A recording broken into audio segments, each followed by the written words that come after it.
C'est l'heure du journal de l'Afrique, soyez les bienvenus sur France 24. À la une ce soir, Karim Wade qui renonce à sa nationalité française. Et on commence donc par le Sénégal. La Cour constitutionnelle a 72 heures pour publier la liste définitive des candidats à la présidentielle. Il étudie les multiples recours introduits par les candidats, dont celui concernant Karim Wade, pointé du doigt parce qu'il avait la double nationalité, française et sénégalaise.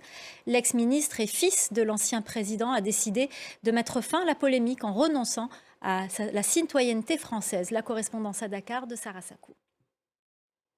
Cette arrestation qui pose question au Burkina Faso, l'ex-chef d'état-major de la gendarmerie nationale, le lieutenant-colonel Évrard Sonda, a été interpellé. Selon des témoins, il a été arrêté à son domicile le dimanche par des hommes armés.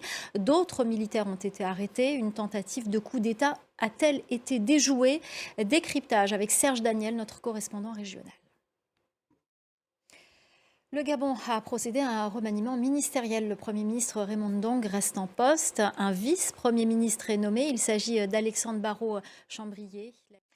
Et puis toujours concernant le Gabon, sachez que la Cour d'appel de Paris a rejeté le recours des 3 enfants de l'ancien président Omar Bongo Ondimba dans l'affaire des biens mal acquis.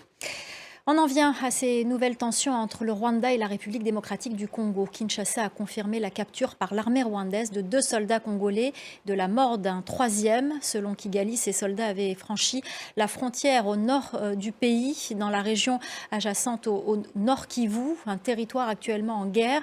Les précisions à Kigali de Clément Direma. Le M23 qui continue de mener une guerre acharnée dans l'est de la République démocratique du Congo, où les troupes de la SADC, la communauté de développement d'Afrique australe, se déploient justement pour prendre le relais de la force régionale est-africaine, jugée inefficace par Kinshasa. Cette nouvelle force déployée serait en mission offensive. C'est du moins ce qu'affirme un général congolais au micro de nos correspondants. Aurélie Bazaraki-Bangoula avec Justin Kabumba. Ces heures aux Comores, manifestants et forces de l'ordre se sont affrontés ce mercredi dans la capitale. Des tensions au lendemain de l'annonce de la réélection dès le premier tour du président sortant Azali Assoumani. L'opposition, de son côté, dénonce des fraudes. Rebecca Martin. On part à présent à Maurice. Le passage de la tempête Bellal a fait 2 morts et laissé un lourd bilan matériel sur l'île. Depuis hier, l'heure est au grand nettoyage. La tempête a laissé derrière elle des tonnes de déchets. De nombreux véhicules ont été endommagés. Reportage à Port-Louis d'Abdollah Erali. Les résultats de la Coupe d'Afrique des Nations. Je vous le disais, le Maroc a réussi son entrée dans la compétition. Les demi-finalistes de la Coupe du Monde ont battu la Tanzanie 3-0.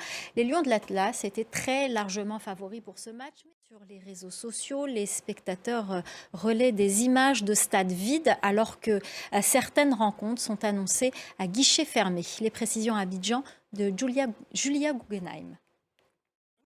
Voilà, c'est la fin du journal de l'Afrique. Restez avec nous dans quelques instants. La suite de Paris Direct avec Nabia Marloufi ou Sibraï.